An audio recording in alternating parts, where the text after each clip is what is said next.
What is up, guys? So today we're on our way down to Kansas City to pick up the engine. Tech tip, I don't know what day today is, Saturday. Who knows when I'll upload this video though.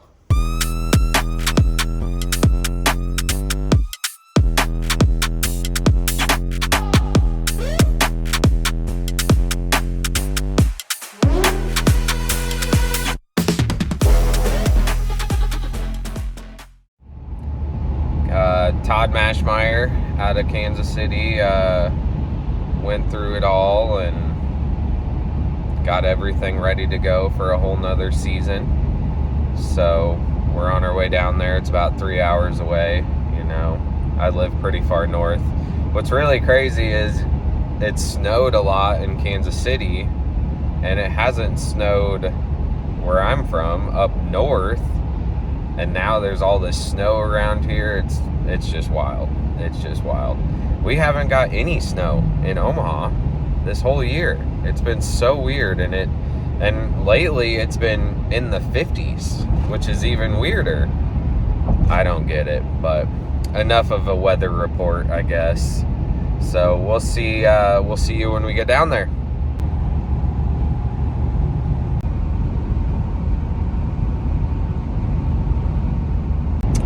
Also, forgot to mention, make sure you guys are hitting that subscribe button. I've been seeing a lot of comments about, oh, I don't know when you're posting and blah, blah, blah, blah, blah. Well, it's probably because you don't hit the subscribe button. YouTube even tells me how many people are watching that aren't subscribed. Come on. But otherwise, now really thanks for everyone watching. I know there's been kind of a lot of fluff lately in the videos because, you know, it's wintertime out. What do you guys want me to do? Video me ripping around the razor or what? I don't know. Maybe drop some comments saying what you guys want me to video. Obviously, I'm getting some updates coming up here about the car, so you'll be able to see those. And you know, just some winter shenanigans, I guess. I don't know. So, give me some hints. Hit that subscribe. You know, do the thing.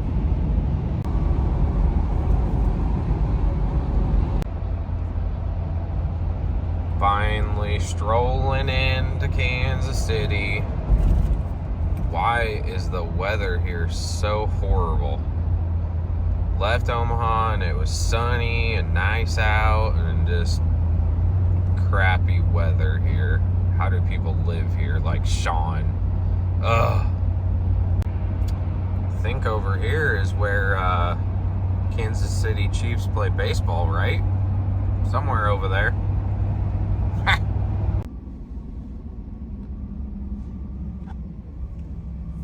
We have arrived. 3 hours later. Can you move it along? I'm all out of time cards. And we're off. Didn't really video a whole lot inside there. You know, you just get to talking and BSing with companies, and I don't know, that's just kind of boring stuff for you guys to listen to, but it's back there. We're on our way home now. Get this thing back together. Probably have a update video for you guys coming up.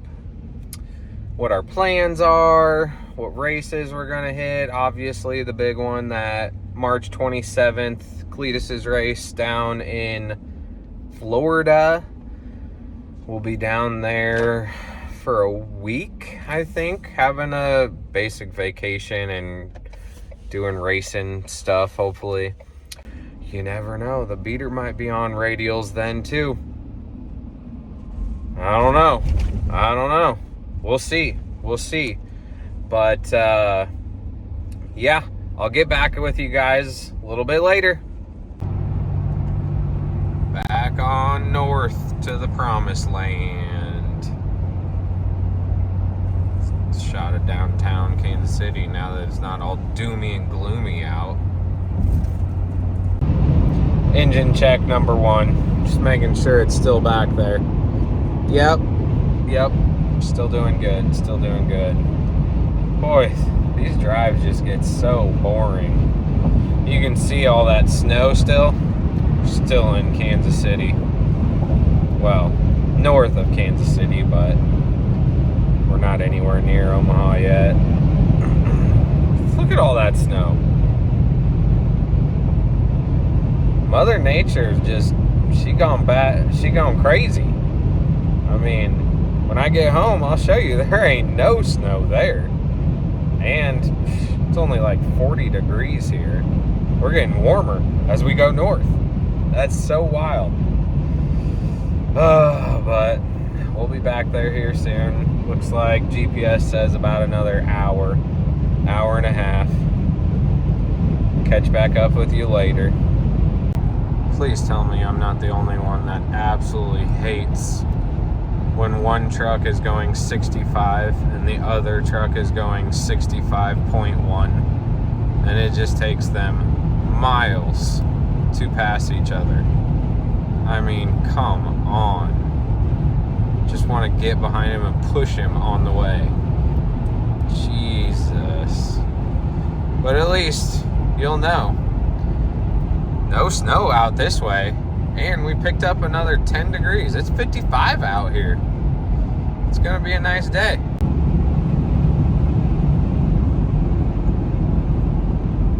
Woo woo. Made it to our exit. What a boring drive. I mean, you're literally looking at it. Trees and flat cornfields of nothingness. But that's Nebraska, I guess. Well, I mean, technically we're in Iowa right now, but yeah, same thing pretty much. Like I was saying in a different video, I-29 dragway is literally right down this road. Right down that road, down there. About a mile down there, and then there's this toll bridge up here, which really sucks. It's $1.75 every time you drive over it, and my house is right on the other side of it. So that's how close I live to I-29. So I'll show you guys this bridge. It's pretty sketchy, but every time you drive over it, $1.75. Like, why can't they put that into our taxes or something? You always got to have cash with you, which I mean I do, so it's no big deal, but $1.75, and it's only a 3-ton weight limit. Pretty lame, but I take my empty trailer over it every time. They always ask you, is it empty? Yep, every time. Yeah, now look at this thing. It's no wonder they gotta charge you $1.75 to go over it. I mean, it's from like 1800s, I think. It's only wide enough for one car at a time, basically. Missouri River right down there. I mean, but I will say it's worth it crossing over this bridge instead of the one down the road a little bit. Oh boy, see, a car's coming. Now who's gonna be closer? Whew. There's always a little troll guy there, too. It's so weird. It's like the troll that lives under the bridge. It's always a little short guy, and you know, he fits the job well. He always has a quarter ready when you give him $2, and just shit's crazy. It's crazy. But almost home now. Totally forgot the motor was still back there. I had to give me a double take, you know. But we're still good. It's still there. You just forget about these things sometimes. You just drive in, and I don't know. I'm the type, when I'm driving, like, yeah, I'm listening to music or whatever, but you just zone out and, I don't know, think about stuff like life and whatever. I mean, like, just how crazy having an invite only race is. Like, I made a post today. I mean, you'll be seeing this YouTube video later on, but I made a post today, you know, I have one spot left, in our 16 car rear wheel drive class or team, whatever you want to call it. And I just have so many people begging me to get on it. And it's just overwhelming. I mean, it's just a lot. It's a lot. I don't know how to explain it. Like, sure, it's cool that I'm in charge of it and whatever. I get to pick people's fate, but gosh, I mean, there's so many fast cars that it's hard to narrow them down to 16. So, I mean, you're always gonna have people that are upset. I mean, you're just gonna. It is what it is. And you're always the bad guy. Like, you can't be the good guy. That's the problem. That's the problem. Like, sure, I want to pick every single person that everybody wants to see there, but you can't. And no matter who you pick, you're still the bad guy. That's just, it is what it is. I mean, it's just, so yeah, that's just people don't understand. That's a lot riding on my shoulders and whatever. But it is what it is. People hated me before this. They're going to hate me after. Oh well. So, alright. Well, I'll see you when I get home, I guess. Boom shakalaka. No snow. Come on. Alright, well, let's get this thing unloaded, I guess. Get it in the garage. Made it.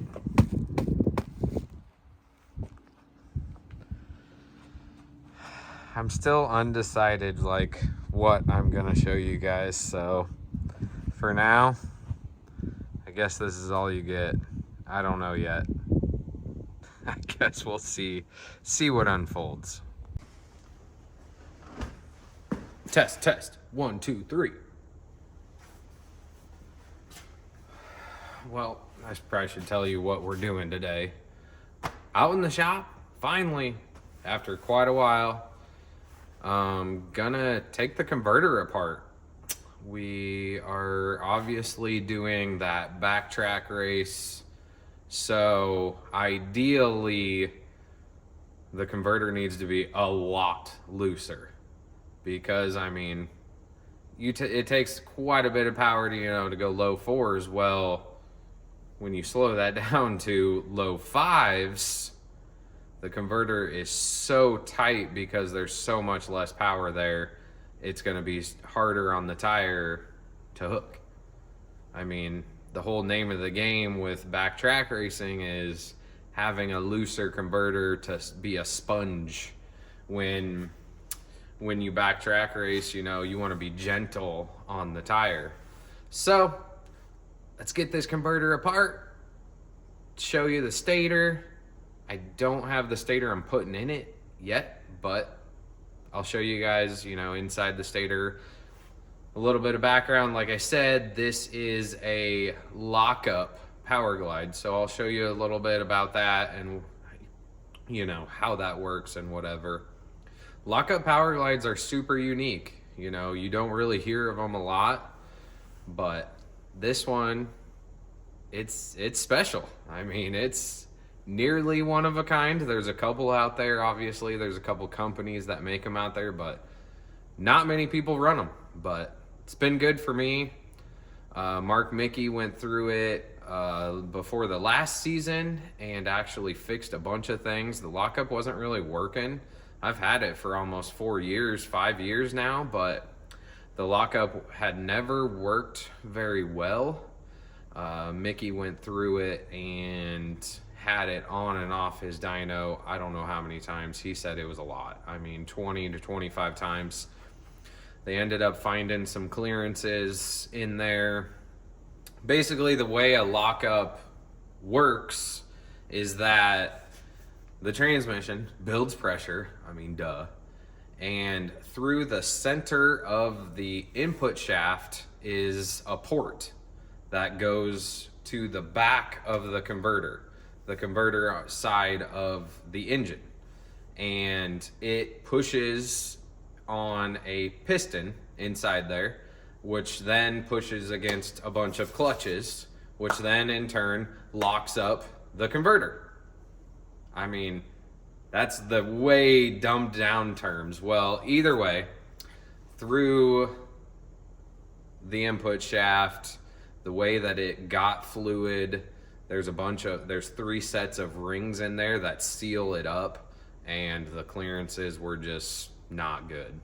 It was leaking the pressurized tranny fluid before it went through the input shaft to the converter. So it did work. It had an extreme delay though. I mean, so much delay that it was unusable.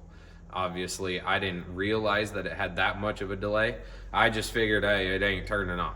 I mean, but either way, Mickey got it all fixed up for us. You know, big shout out to them. They're awesome to work with. This wasn't their forte. Obviously, Turbo 400s are their forte. I mean, there's no doubt about it. And maybe in the future I'll move to a 400, but right now, this Glide is working good for me. I have several stators for it, except this super duper loose one that I'm wanting to try. But my buddy Jordan out of Des Moines, he's got it. He's gonna let me try it. Obviously, we're gonna go test before the March race, so we'll see. I'm basically moving from, if you have a window like this, I am near very, very tight for how much power I use to go as fast as I do. I am moving clear to over here. I mean, so, but once we get the converter apart, I'll show you guys that and show you how a stator works. So let's get to it.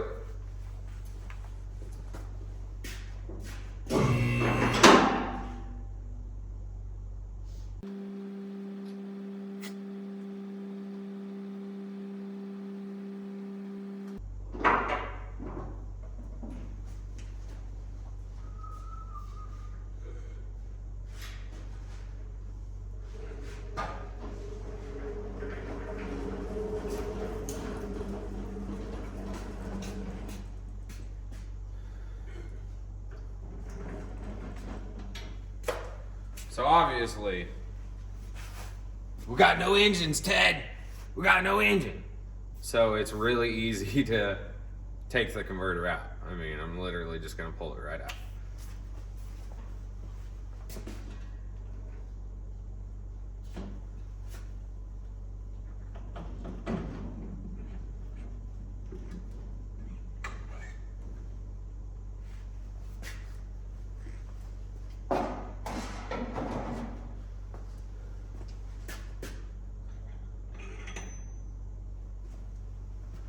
So, input shaft, obviously. I don't know how well you're going to be able to see this, but there's a port right there. You can see there's 3 rings that ride on the input shaft here. That is how it gets fluid. This is the converter side. So that is how it gets fluid into the converter from the transmission. So this thing's got a lot of runs on it. Looks pretty good though. No real issues or nothing. All the splines are good. This is obviously the converter side. That's the O-ring port for the lockup. That's how it seals in the converter.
flying stuff everywhere.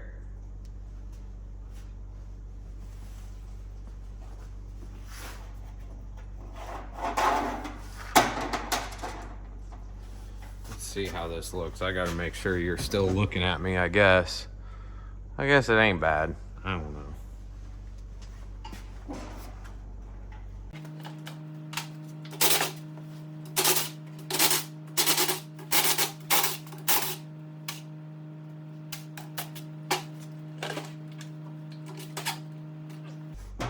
This bucket's a little too big, you know? It's tough to get to these bolts, especially since they're 12 point.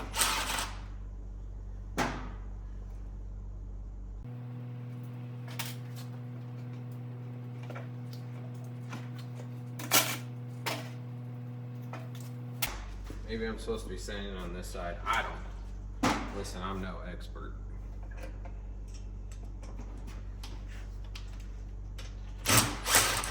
I might even speed this up. I don't know.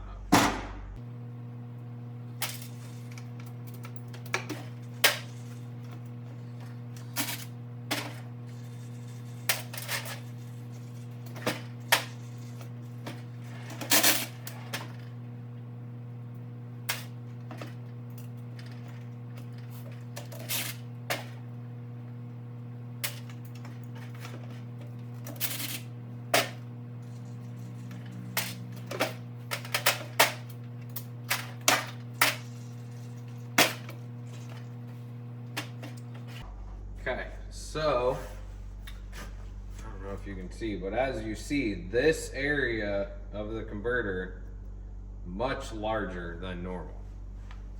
That's where the lockup is.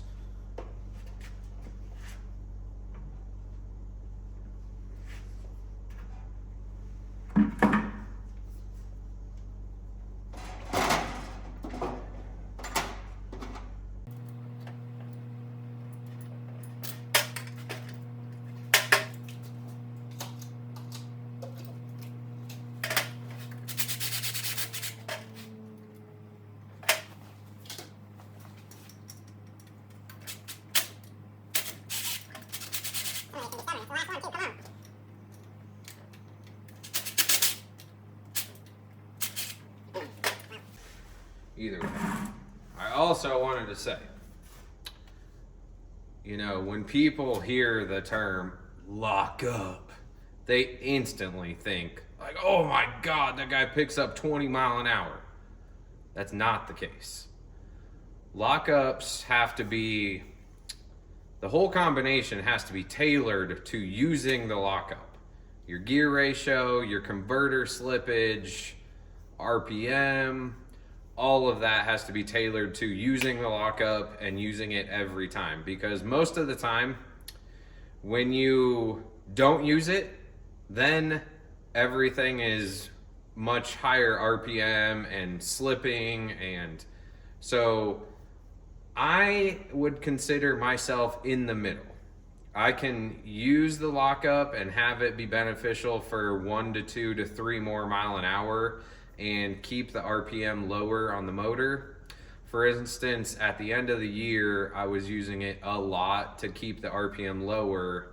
I probably mentioned this in the 26-inch video, but I was very worried about the rods. Aluminum rods are very susceptible to breaking when you get a run count on them. So I was using the lockup to keep the RPM level much lower than normal to keep the rods happier, because RPM kills everything. I mean, it just is what it is. So don't think because, oh my God, he's got a lockup, instantly somebody's fast or instantly they go 200. Does it help? Yes. Are there certain scenarios where it helps better or worse? Yes. But again, everything has to be tailored to using a lockup if you wanted to benefit most from it. My scenario, in the middle.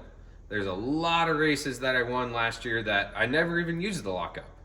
I mean, there's times where, you know, RPM sitting pretty good, right around 8,000, which ain't bad. And you go through the traps. It is what it is. Then there's times, you know, like I said, on 26s where it was I had the rev limiter set at 8,500, which was my comfortable zone. Lower than that, you know, I felt like we were all right. Higher than that, you're really pushing things. This isn't a Hemi. Obviously, conventional big block doesn't like RPM. But using the lockup brought that RPM down to 7,700 instead of letting it sit there and hang at 8,500. So yes, the lockup helped a little bit just to keep things alive. Did it pick up any mile an hour? Probably not in that scenario, but just wanted to go over that. Don't feel like, oh my God, he's got a lockup and it's fast. I mean, having a lockup is nice. It's just another tool in the toolbox. You'll hear me say that a lot if you haven't before. I like having tools in the toolbox. Butthurt bar, long travel, you know, whatever, traction control. I mean, all of those things are nice to have when you need them. Doesn't mean it's a make or break. I mean, there's guys out there going fast with nothing. No traction control, no data, no nothing. And they're doing good.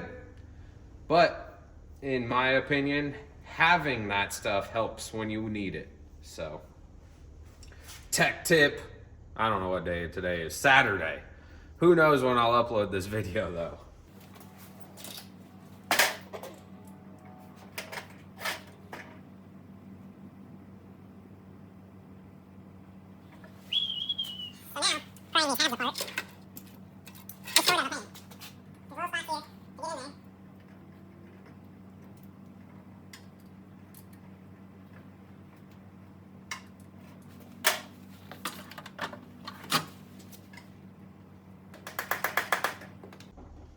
This converter has been apart so many times, she's sloppy, okay?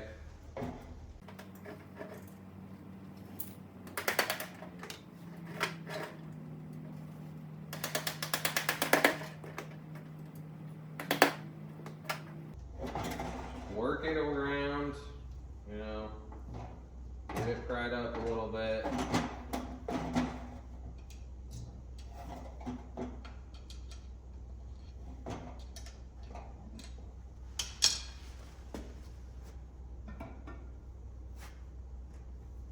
Voila! So, I had this thing apart not too long ago during the season, and everything looked good, so I don't expect anything weird, but you want to make sure there's none of these fins are messed up or laid over or anything like that. I don't really expect it to be, so, you know, it all looks good. So, this is a bunch of voodoo magic. I mean, that's all converters are. Maybe I should take you off here.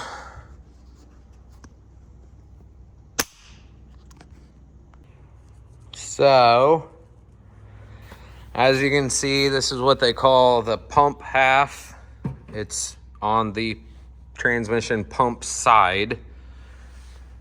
These fins are adjustable too, so I have a whole different cover here, which I would consider, you know, you call it A, B, or C, let's say.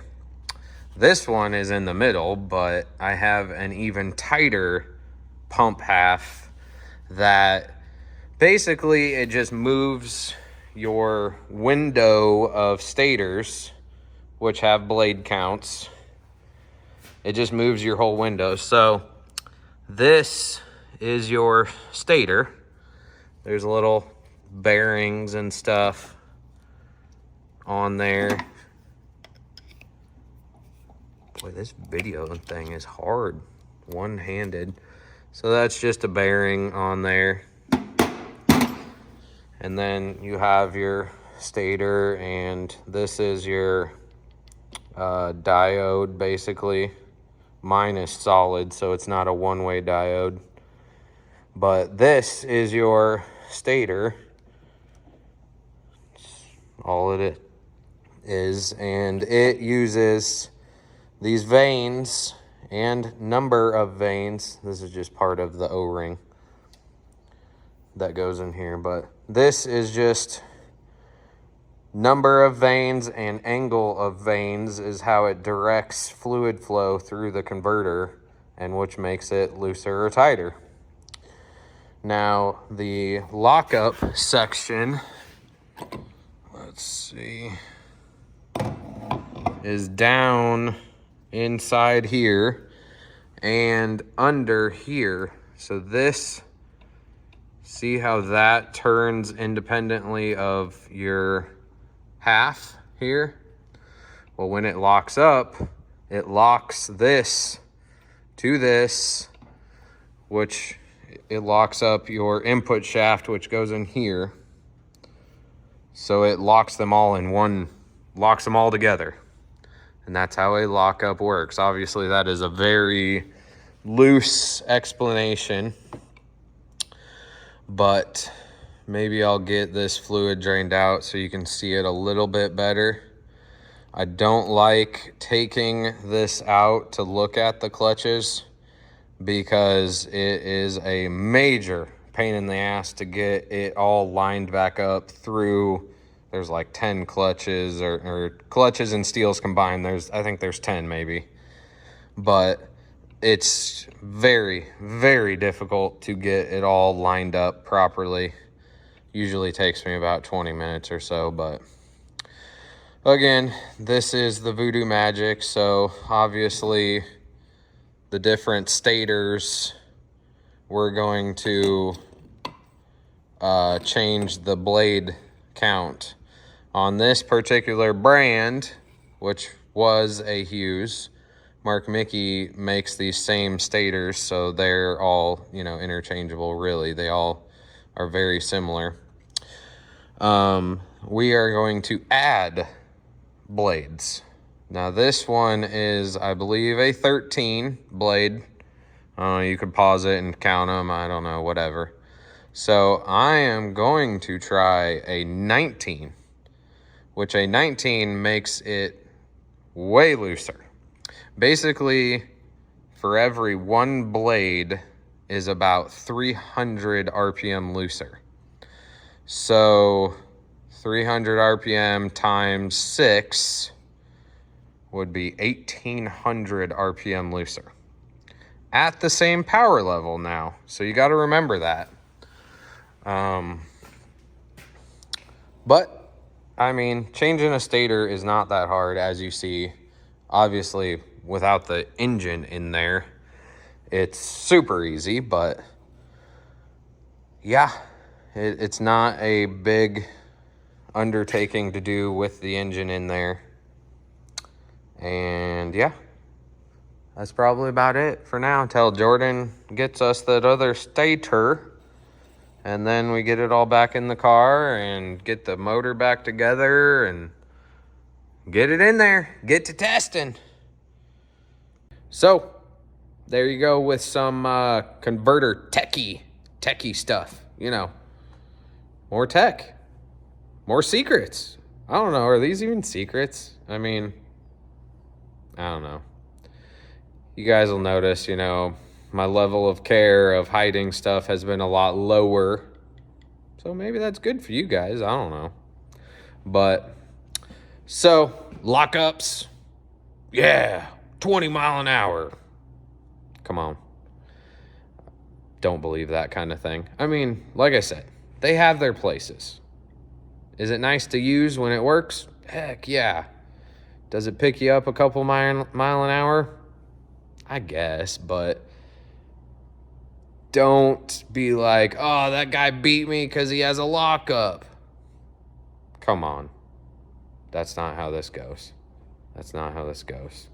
If they had a rule out there, no lockups, I mean, cars are going to be just as fast. I mean, several of the fast cars out there don't even have lockups, so you don't need them.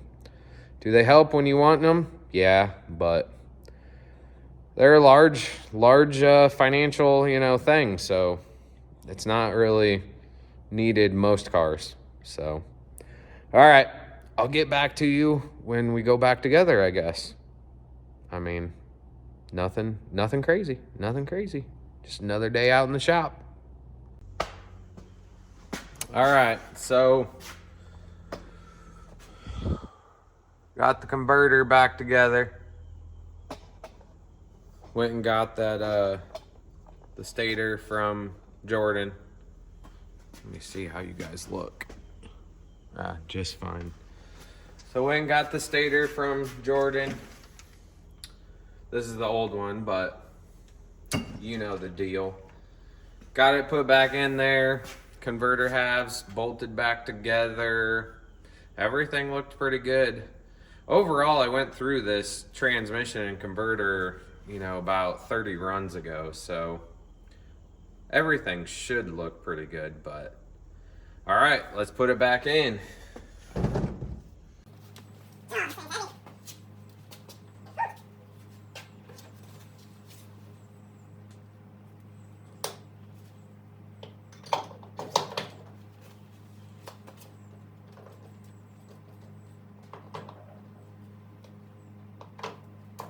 There we go.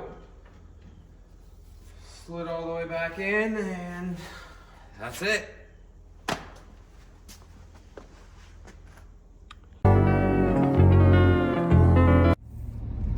Have I ever told you how special I am? Pulling up in Oak Grove, Missouri. It is 7 in the morning. So if you guys are good at math, I've been driving for 3 hours. Let me tell you why. So, I was putting the motor together yesterday, and Frankenstein went through my head's valve job, you know, just freshen up and stuff. And UPS must have dropped one of the heads. I don't know what happened. I know no one at Frankenstein did it, obviously. They would never let that out of their shop. But either way, we've got a broken head, and I had a dyno tune scheduled today in Omaha, and my dyno guy that I was renting the dyno from texted me last night while I was sleeping at some time, I think it was around midnight, and said his mom fell and he just can't, you know, get to work today to operate the dyno for us. And I had woken up at 4 in the morning, which honestly isn't uncommon for me. Some days I can't sleep. Well, when parts are broken, you really can't sleep. So I had woken up at 4 in the morning and, you know, went and got something to drink, whatever, came back to bed, laid there for a split second. I was like, I wonder who texted me, you know. So I checked it, and it was Jim, the dyno guy, saying, you know, hey, I can't get there today. And I was like, oh man, well, maybe I'll just rent a dyno in Kansas City and bring this head down to Todd's and have him get it all fixed up for me. So here we are, pulling up to Todd's shop, 7 in the morning. Couldn't sleep, parts are broken, gotta get them fixed so we can get the motor together. It's just a crazy world we live in. I don't know why we do this. Why? It's dumb. All right, well, into Todd's shop. Here we go.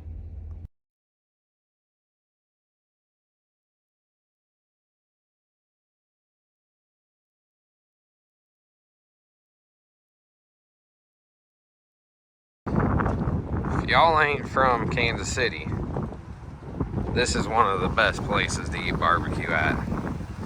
Let's see what Sean's up to, waiting on his. Look at him.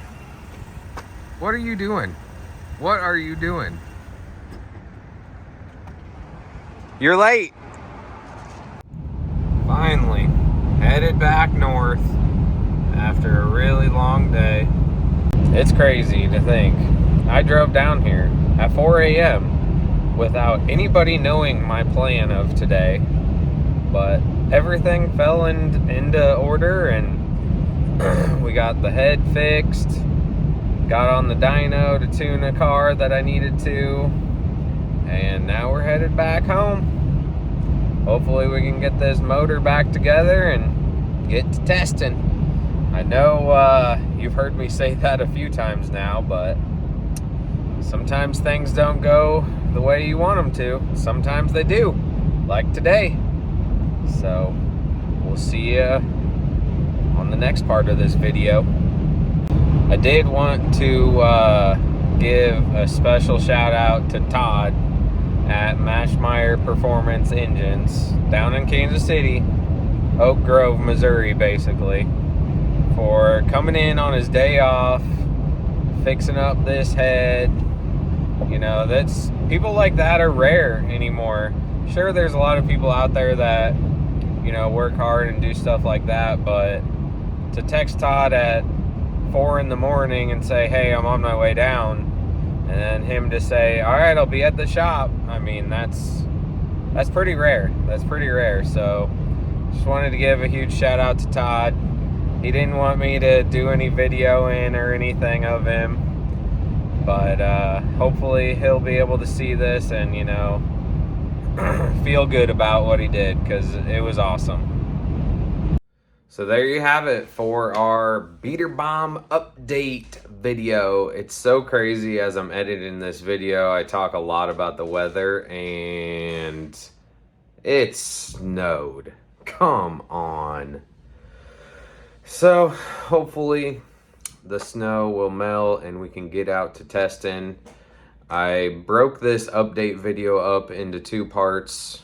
I actually haven't filmed the last half yet, but I didn't want the video to be too long, and this one is pretty long. So hopefully if you've watched this to the end, I really appreciate it. You know, as always, like it, comment down below. I try to respond to most of you guys, so if you have any questions, make sure you hit the comments. I'll be in them and see you guys and respond back. Also, you know, subscribe. I talked about it once in this video already, but hit the subscribe button. Thank you guys. I'll see you in the second half of this update video.